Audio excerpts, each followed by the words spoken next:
little bit here. Rafael Manguel is going to join us at 1:15. He's a deputy director of legal policy at the Manhattan Institute.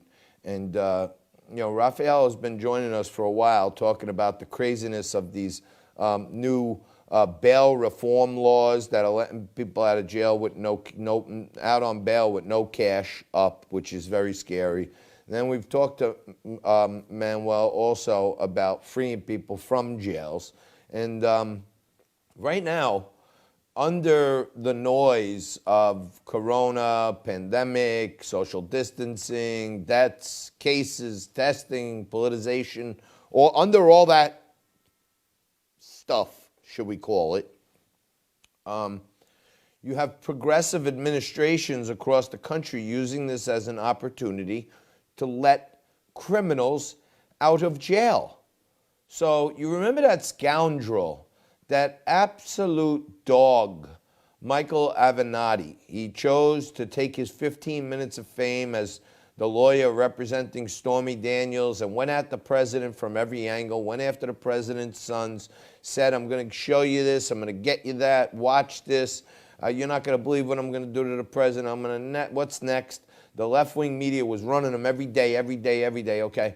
All of a sudden, boom, turns out he was on the phone threatening, trying to extort, allegedly trying to extort Nike. And, there are reports out there that he allegedly took settled cases, didn't tell the clients, used the money, running such a high-profile smear campaign against the president. You'd think they'd be a little smarter. But no, he got caught. He was in jail on some charges, or being held or something. He's in jail. And he was recently let out of jail because they made a case that it might be dangerous for him to be in jail, and he's not a threat, and da-da-da-da. He's out. Probably behind the scenes, you got Harvey Weinstein trying to get out of jail also. So craziness ensues when we're in a position that in the midst of this, we're letting criminals out of jail because being in jail may be unsafe for them. Why is it unsafe? I mean, if we're going to let criminals out of jail, why not let them all out? Hey, they might be safer spread out. Let everyone out. Federal criminals, local criminals, let's let everyone out. Let's let them out on bail for now and tell them they have to come back when the COVID is over, and the bail will be nothing. How's that sound? Or how about we give them a cell phone with a tracker in it, and we get to track them 24 hours a day. And if they break that bound, then we go pick them up and throw them in jail. And if they get COVID, they asked for it. I don't know. It's just crazy that at this time, people like Mayor de Blasio here in New York are deciding to let criminals out of jail. Few fun things here. My brother Derek's been keeping me up to speed here in New York. They are, Mayor de Blasio put out a 311, it told people to call 311 if you see people who aren't social distancing, take a picture and text it. He asked, basically the New York Post is reporting that de Blasio's critics let him know how they really felt for ordering New Yorkers to snitch on each other for violating social distance rules. One Morgan L. Schmidt texted in, F you. And others are telling them to flood the text numbers with all kinds of crazy pictures. Someone sent in a photo to de Blasio in the shape of male genitalia and a sign saying, eat a bag of blanks. It's not unclear if any of the people were New Yorkers. It says, coof is a newly coined term for coughing while infected. The city has begun vetting everything before dispensing information. And there's a whole host of photos. I really can't even show you any of them.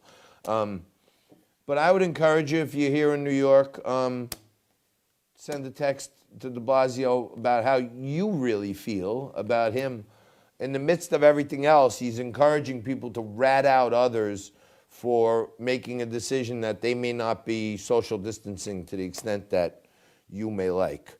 So strangeness happening all over the place. Here's a novel idea. If you're watching the mainstream media right now, the wackos on the loony left, okay, the new rallying cry, watch it. It started today. I'm telling you, I picked these things off in 2 seconds. The new rallying cry is Trump doesn't care about seniors. Trump doesn't care about seniors, okay? The reason he doesn't care about seniors is because he's not doing testing.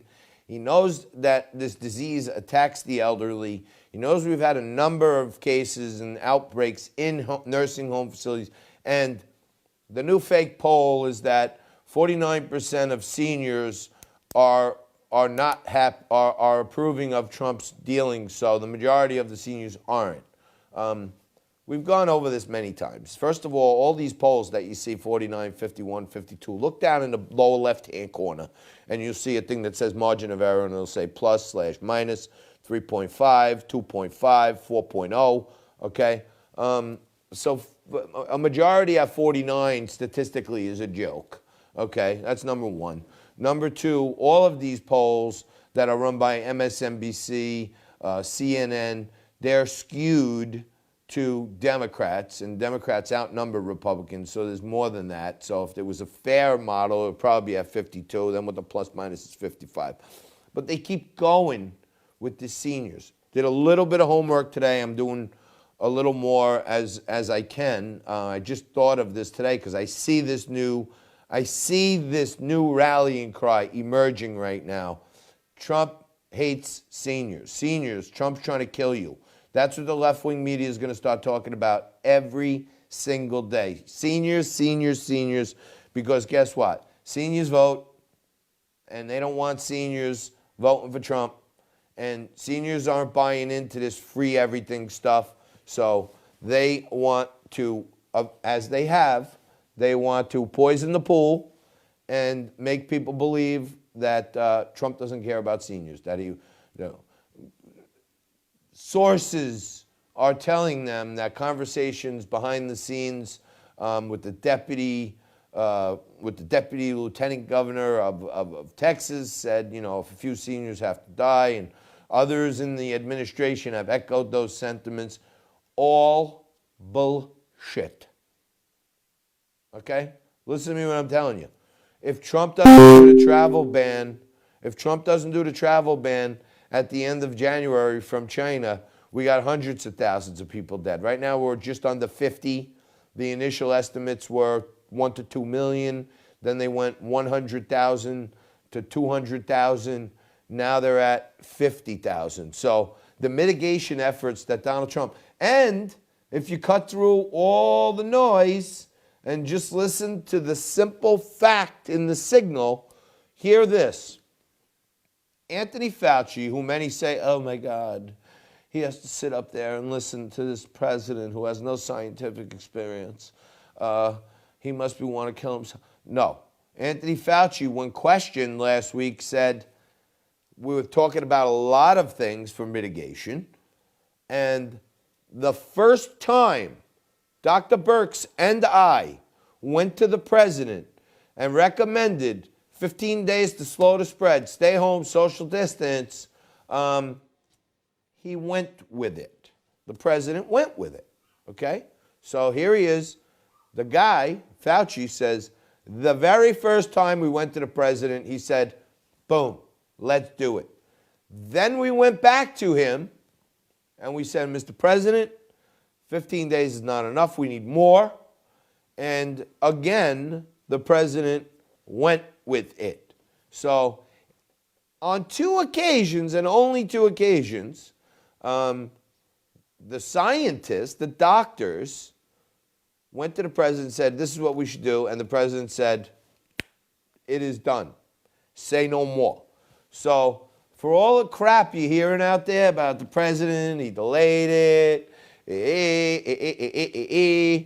it's all hogwash. It's all balderdash. They're talking about Joe Biden Oh, Joe Biden had tremendous foresight. He wrote as far back as January that this could be an epidemic. Everyone wrote as far back as January that this could be an epidemic. China doesn't give out any information, and they were starting to give out information saying, whoa, a lot of people are dying in February.